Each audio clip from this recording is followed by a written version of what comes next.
এতক্ষণ দেরি করলা কেন? আমরা কখন থেকে তোমার জন্য বসে আছি। আমি আসলে আপনাদের জন্য একটা ব্যবস্থা করছিলাম। একদম আজকে তো আমরা খুব ইলিবিলি করবো, তাই না? তো সুন্দর লাগতেছে। আর তোমাদের গ্রামে যে এত সুন্দর মেয়ে আছে এটা তো আমি জানতামই না, তাই না?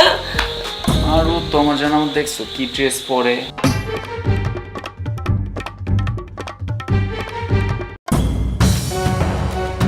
মানে আপনার কি সমস্যা?